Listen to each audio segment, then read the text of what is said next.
Chapter 4. The Plan. For 3 days I worked out extensively in the exercise area. I loved swimming. It built my body as a whole, and my breathing became much stronger. I also jogged around the acreage several times a day. When relaxing, my mind would search back through the memories of my life. Most of my ideals and desires for the future were founded on my experiences. The bad ones filled me with a desire to eliminate their ever being able to reoccur again. The good ones, well, I kept trying to fuel their successors. I can't say I was in love with Rehedra, but I can't say that I wasn't. We spent the last few nights together, and during the days I saw her for breakfast or lunch. At night, we would usually just lie out in the grassy field and watch the heavens. The stars were clear, so clear that they seemed touchable, reachable. Freedom was an immaculate place. The people here weren't usually seen unless they were walking from one building to the other, looking as if nothing else but what they were doing mattered. The circumstances that surrounded my presence here were still quite vague, but after 3 full days at Freedom, I knew without doubt that my being guided to this pre-planned destiny was at least pleasant, pleasurable, and undemanding. I still hadn't seen the inside of the research building, nor had I seen Mr. Gregorio since our first encounter. I wasn't desperate to see or find out what was to come. Sooner or later, I would know. So I just enjoyed the luxuries and the freedom from the day-to-day concerns that an aspiring writer and artist always feels when seeking success. But what a story I would have to write about in the near future.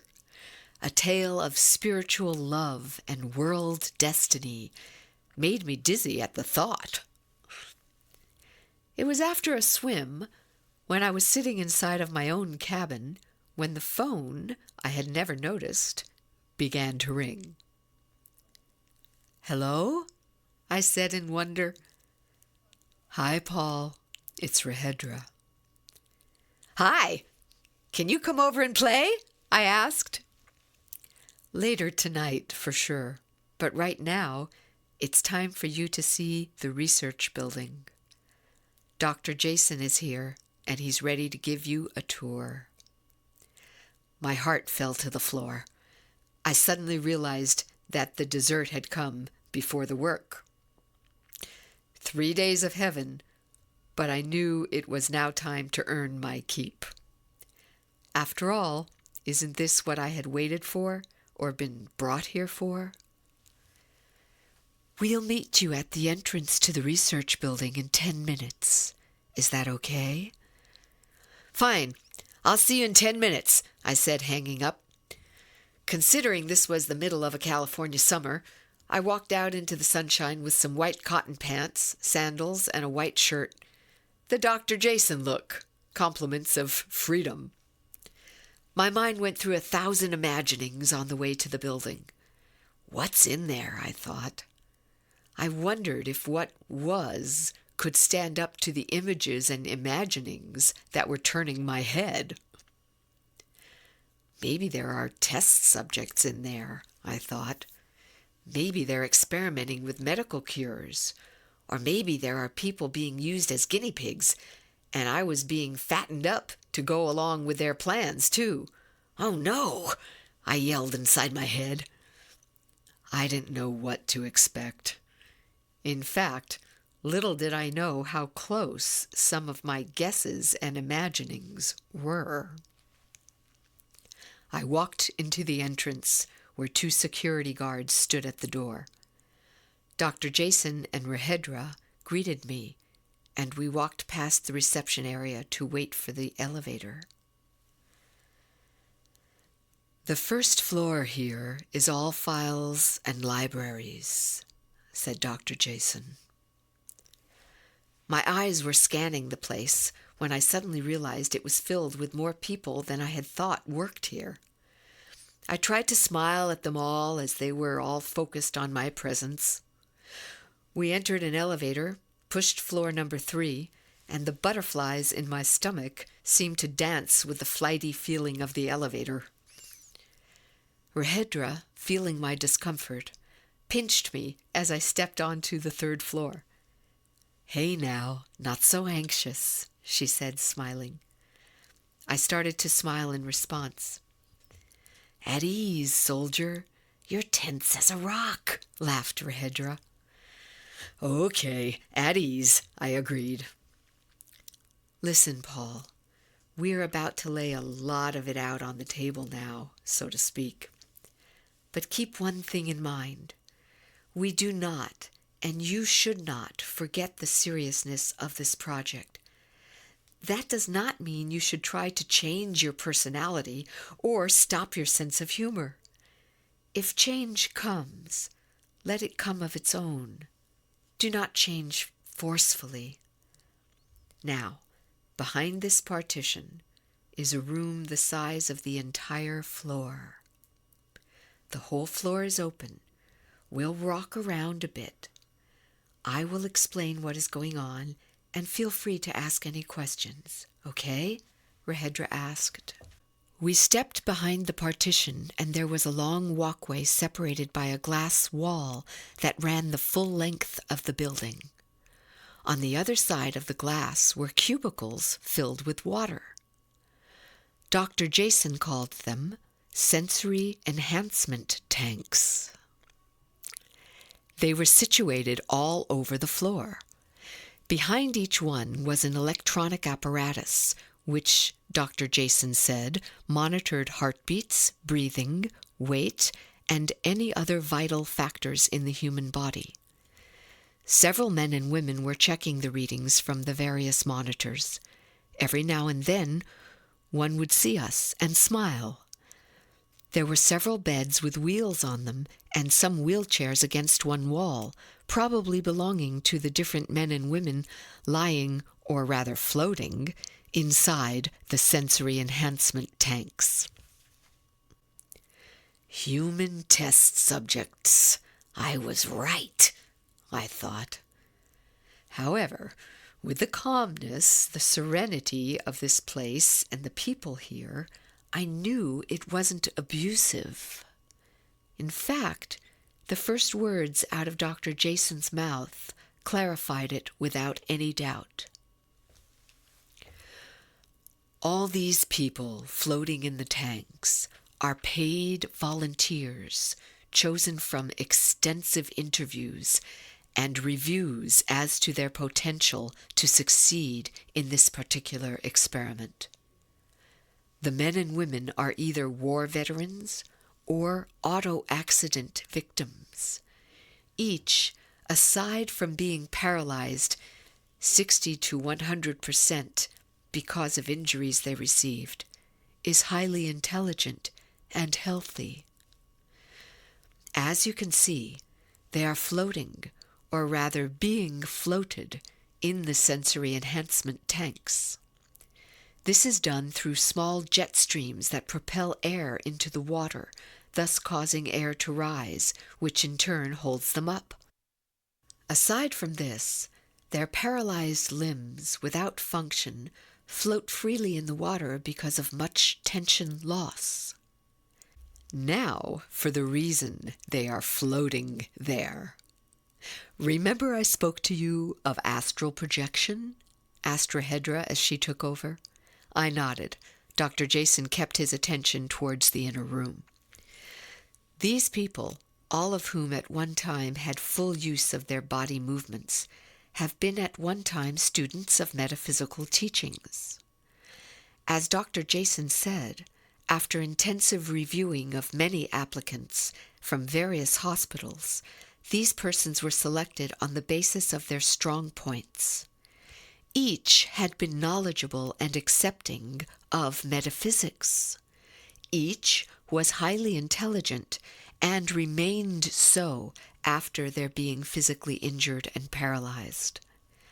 and each was strong enough to have expressed a real interest in continuing a productive and useful life, even knowing their conditions were permanent. Each, through tragic means, became disabled, but didn't give up the pursuit of a productive life. They are truly remarkable. They all claim to still feel different kinds of pressure or indescribable sensations around their paralyzed body parts. However, when they are suspended in a weightless, floating position, they claim their symptoms seem to disappear. Now, after extensive research, Dr. Jason has come to believe that what they are actually feeling is not just their physical senses, which is why they can't describe what they feel. He feels the vibration of their human energy fields, such as the aura and the etheric fields, from the paralyzed areas are actually still present. You see, Paul, started Dr. Jason, as Rahedra gave him the go-ahead to continue, this is my belief, and by no means just my own personal idea. It is viewed by many others in this field as being a true theory. All things in science must be proven, so that is where freedom comes in. We are going to prove that these energy bodies do exist around the human body, and that what people at times feel is not only through their ordinary physical senses, but through their psychic senses as well. Therefore, the suspended feeling in the water helps to eliminate physical discomfort and sensation, allowing the psychic senses a clear and easy path to be realized. Induced by visual and sound techniques, the final step is to bring these people to a point that will allow them to actually separate their consciousness or soul or psychic bodies from the physical body in which they are confined. So what is happening here is you're teaching these people how to astral project from their bodies? Right, they chimed. Any success yet? Some, but we've been on this last stage for only 4 weeks. To help with their development, I was searching the Akashic records and the past lives of these people, and that is when I found you. What I discovered in the Akashic records you will learn of soon. This information I have recorded through the technology we have on the upper floor. But you see, astral projection is the only way we can actually visually capture this occurrence for all to see. You mean you were training these people to astral project to this reoccurrence? I asked. No, not at all. Let me explain. We are doing these experiments to prove one can project, that the aura does exist, and that there is life beyond our dimension. We feel that people with paralyzing disabilities would strive beyond the ordinary to succeed. Imagine if you were paralyzed, but suddenly found that you could project your consciousness anywhere within the physical world and even beyond. Wouldn't that kind of freedom be even more enjoyed and cherished by one who would be limited by their immobility? I nodded agreement. These people are essential to documenting projections and psychic abilities latent within themselves. Their conditions merit the attention of most people. Therefore, once we have achieved a percentage of success with them, we can expand to everyday persons, thus proving the theory to humanity. The part where you come in is not for the same reasons. You see, I personally have had the ability to astral project for many years now. When projecting, I can be more psychic and travel the physical realms with the speed of thought, which is actually how projection occurs. But when in my body, like now, my abilities are not as good. I can still see auras, but I am not a psychic who can master them as well as someone like Rehedra can. I am just one who happened to learn projection, which means I can move in psychic senses and leave the physical behind. Since the psychic senses are those used in projection, I am only capable of psychic abilities when projecting. Okay, but still, where do I come in? I said, realizing for the first time, by what Dr. Jason had said, that Rehedra could also see auras. As I was saying, since I am an experienced person in projection, I have long since overcome the fears and insecurities of astral travel. So when I do project, I like to travel into realms that are like libraries. These realms hold sensations instead of books, have images instead of pictures, and carry sounds that are felt and not heard as we hear. In these other dimensions, every single piece of humankind's actions throughout the existence of humanity is recorded. The dimension that I project to decides what parts of history I will pick up.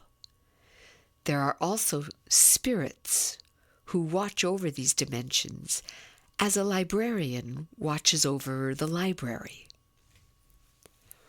One time, during a projection, I ran into an occurrence you were a part of in one of your past lives. It fascinated me, so I communicated with the spirit librarian, and he directed me to all of your other lives.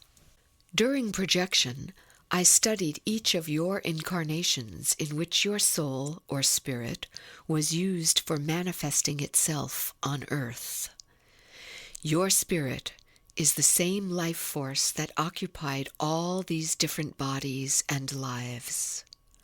Through more research, I found that 2 of your past lives had been involved with the same type of monumental occurrence.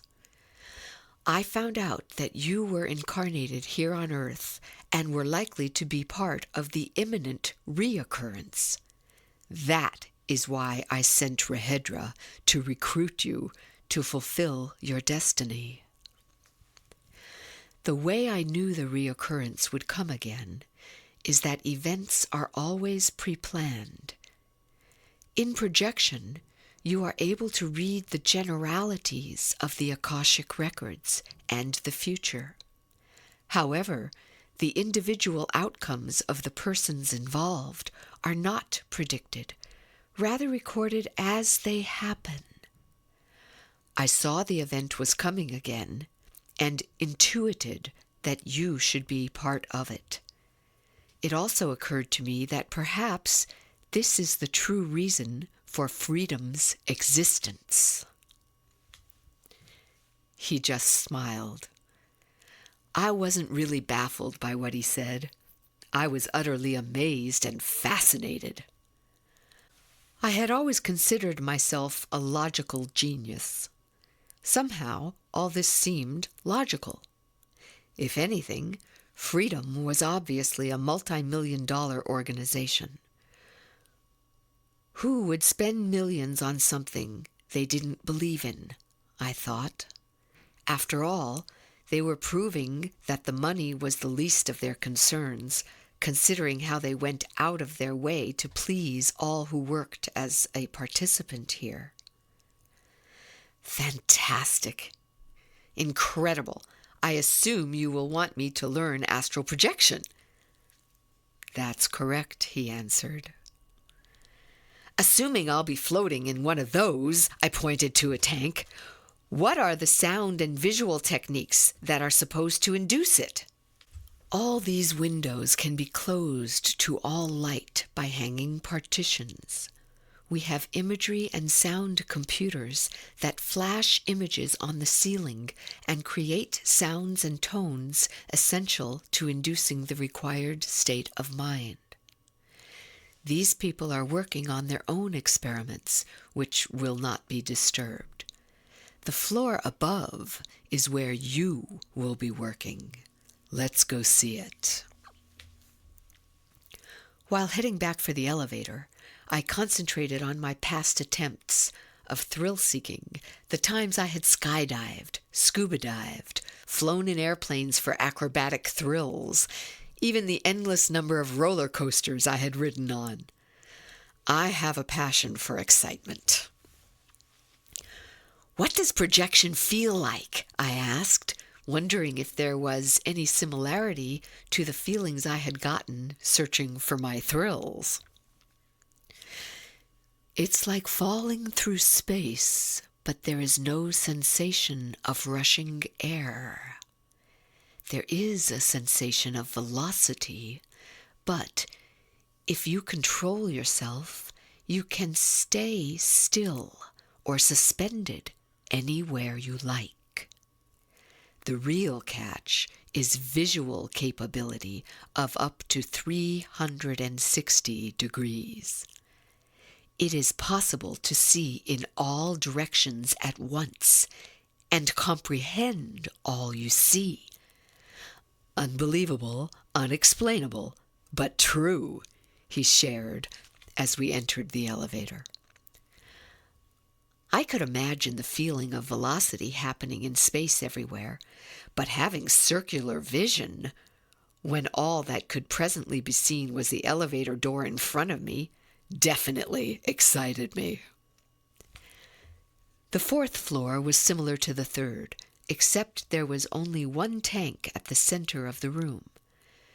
More machines were near this tank than were near the others downstairs. Up on the far wall there was a very large viewing screen. There were only a few people in the room working on some of the equipment. We nodded to them as Dr. Jason began to speak. "As far as the techniques, they work best when done in actual experimentation. I will say that the sounds you hear for inducing projection are beautiful variations of musical pitches and tones designed to release any nervous tension. This allows your physical senses to relax completely as your psychic senses take over. The visual effects are also pleasing. There are a variety of locations, colors, and lights, something like a light show with images behind it. They are designed to transfer your attention right out of your body and into the location itself. But aside from this, which will all begin soon, your regressions to your past lives will come first. We must acquaint you with yourself as you were in both of those past lives that held such importance. After that, you will be trained enough to go back into all the other lives, if you like." Smiling, he walked towards a computer that had a small table and bed next to it. "This technology," he said, "is a product of $22 million in research and experimental costs. When you are regressed, you will be lying on your back, reclined halfway by the back part of the bed. You will be hypnotized, yet you will still be conscious. It is not a deep trance hypnosis, but one that will quiet your physical body and keep your mind fully awake through suggestion." the memory source of your brain, records all conscious events that you confront. Similarly, a psychic memory source existing in your energy body does the same for all the lives you have ever lived. Just like a recorder that plays back what you may wish to see or hear, once in hypnosis, we will be able to recall specific dates from your past lives. These electronic sensor impulse meters, he said, pointing to a group of connecting wires going from the computer to the bed and to the audio machine, will be attached to various centers around your body. These centers are connected to psychic centers in your psychic body, which in turn have a vital clairvoyant function. These energy centers will relay the impulses from your psychic memory and resend them through your bodily senses, where the electronic impulses will be transformed into pictures on the screen. It's amazing what this technology can do, but after 4 years of development and research, I am still amazed by the genius of the people who built this machine. "Has this machine ever been used?" I asked. "Yes, and it's as safe as if you were just watching a movie instead of creating it yourself through your thoughts." "Do those impulse meters and sensors hurt when they're placed?"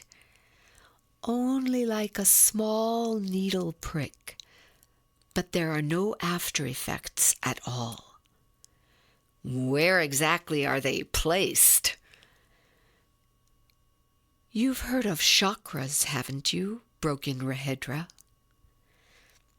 The psychic centers in the human energy fields, right?" "Right. The crown of the head, the center of the forehead, the throat, heart, solar plexus, navel, and abdomen," she added, "is where they are placed." Her seriousness, which I had not yet seen so intense, was powerful. How lovely she was, and how different she was when we were alone. I realized now that by Dr. Jason giving her so much to do, that Rahedra was a knowledgeable woman, probably one of the most outstanding in her field. "Anyway," Dr. Jason said, interrupting my thoughts, "in 3 days the regressions will begin. Once you've seen what happened back then, hopefully you will understand the importance of seeing this whole project through." He smiled. Rahedra smiled. I think I did too, but I'm not sure, because now I was wondering if I could see some of the previously filmed regressions that had taken place. "They would be no more than like watching a television program," Rahedra said. "They would prove nothing nor help you in any way. Besides, a person can be told 1,000,000 times what it will be like, but until one tries it, they will never really know, will they?" She smiled. I didn't even have to tell her that she had come in the back door of my thoughts again. Her smile said it all. The impact of her statement later made me realize that she had used the power of suggestion on me to agree with her on the no need to see other people's regressions. For a moment I had felt helpless, like that unknowing bus driver that hadn't stopped that rainy day 4 days ago, which now seemed like 4 months ago. How far away and unreal it all seemed to me. "Well, the second floor is all dormitories and medical and entertainment facilities for our volunteers and staff. You've seen it all, at least all that can interest you. You have 3 more days before the regressions begin. Enjoy them at your will. After that, well, I think Destiny has it pretty well figured out, he said. Rahedra grabbed my hand and led me out of the room. Dr. Jason just smiled and turned his attention towards those still trying to do something with the equipment.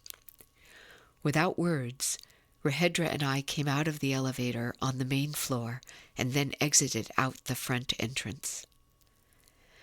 If these sensors can record the images or impulses from my regressions, how will it record the reoccurrence? I asked blindly. After you have regressed and learned what you must do, your training in projection will be done. Once you have learned it and can control it, your very own power of recording events while in your psychic body will be sensed by the monitors. You will then be able to project the images to the computer through your psyche at will, as they occur, allowing a simultaneous broadcast of what is happening. Just like television, she smiled. But how? I mean, why would I project to this reoccurrence instead of just going there? We need you to project there so our monitors can record the event and share it with the entire world. If Dr. Jason had not come across the occurrence in the past, he would have never known a reoccurrence was in the making. If that had been the case, somehow Destiny would have seen that you would have been present anyhow, most likely physically present. That would have ruled out recording it, for the place of the reoccurrence is supposed to be so remote, no effective technology could be taken there. And like he said, Destiny plans the main event, but the final occurrence and its outcomes are left up to the individuals who partake in the occurrence. Dr. Jason was an Akashic traveler who happened to get involved in this occurrence, and by having the way and means to impact the results, well, he did just that. How would I have ended up at this occurrence if he hadn't changed it around? And when exactly is it supposed to come? It's supposed to happen this summer. And as far as how you would have gotten there, we're not so sure of that, for Dr. Jason changed the particulars of the occurrence before they happened. It's like a story. You know the plot, but every word has to be developed and written one word at a time to give it meaning. An author can change a word any time he desires. Do you understand? Yeah, I nodded. It's something you know, but can go around in circles trying to explain. Rahedra, what is destiny? Creation, she answered. And before I could continue, she smiled. Creation cannot be explained, only possibly somewhat understood. I plopped myself down on the grass by the exercise area. Rahedra joined me. Listen, don't be so serious, she said. Your destiny was merely sophisticated and rearranged a bit. Just think, if it hadn't been, we wouldn't be together here right now, she teased. Thank destiny for allowing us the individuality to rearrange and change forever, I stated in political gesture. Destiny doesn't mind. After all, things ultimately end up or finish the way destiny planned them. Creation won't care about leaving small particulars to us. That's part of the right of an individual spirit to have the capability of deciding its own desires or actions.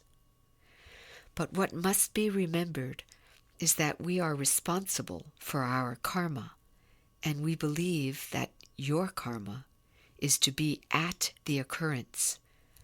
Ours is to help you get there. Will Dr. Jason or anyone else be with me when I project to this place? We will be running the equipment. You'll be alone. But we'll be watching over your body while you are projecting, and we will be seeing what you see on the viewing screen. I suddenly sat up. Have you ever projected? I asked, excited. Yes, she said quietly, wrestling me back down on my back. Why don't you go too? I asked. Destiny had it planned for you only.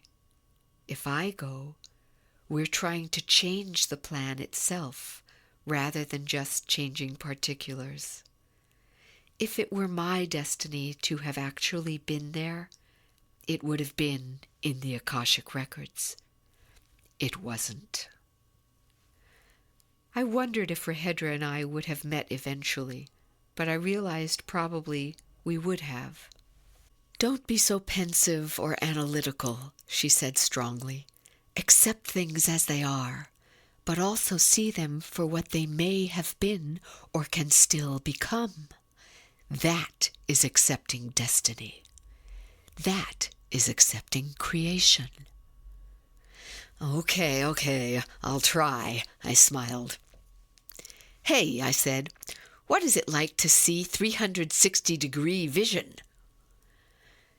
Humanly inexplicable, but you'll soon see.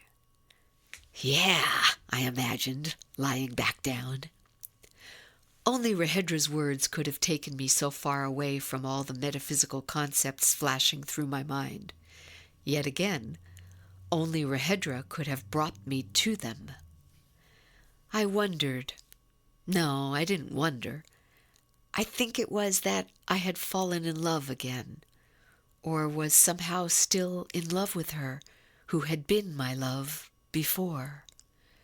We had been together and loved each other before in past lives. I sensed it. If you were there in my past lives, why can't you be there during the reoccurrence? Because I wasn't at the occurrences themselves, she said. I wasn't there for those particular parts of your past lives. So what is this reoccurrence? I asked again, sneakily. You know, I told you, I don't know either. Only Dr. Jason knows. He said the occurrence, when shown to us all, shall truly astonish and amaze the world. And he'll be telling you to keep the actual location of the reoccurrence quiet until it actually happens again. This way, it will be proven publicly without bias. There is much more to this than just us finding it out, she said. There are some particulars that Dr. Jason changed, which he believes will improve the outcome of the occurrence. But since he didn't know until he actually found out 4 weeks ago, he felt that this is how it was meant to be. He has told me he built and worked with freedom for all these years, not knowing of this reoccurrence. But if he had known, he says he may have emphasized too much on the occurrence, and the rest of the projects would never have been. He believes destiny led him to this late in the development of freedom.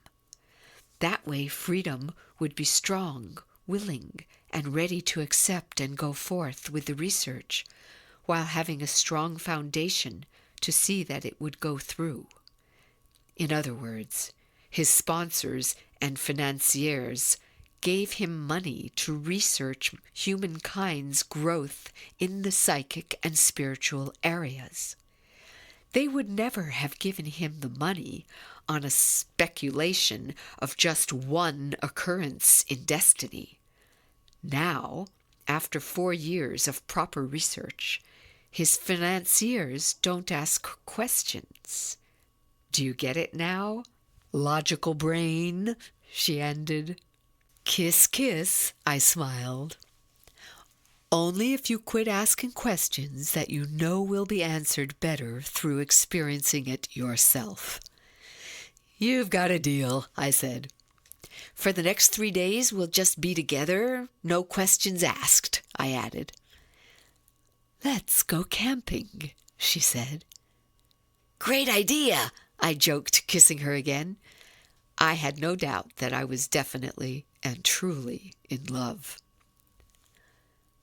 I love you, too, she smiled. You can come in my back door anytime, I laughed. Anytime. It felt good to be with a woman who was strong, beautiful, powerful, and capable of extraordinary things that she made seem simple through her psychic abilities. So you can see auras too, huh? Yes, but only when I wish to. It's like closing or opening my eyes. When I want to see, I open, and when I don't, I close. Have you seen my aura? A couple of times. What did you see? Orange and blue with deep blue-purple. What do they mean? Health, vitality. The blue-purple is for high intelligence and spirituality. Will I be able to see auras? When you project, you will. I don't know if the ability will remain when you are back in your body.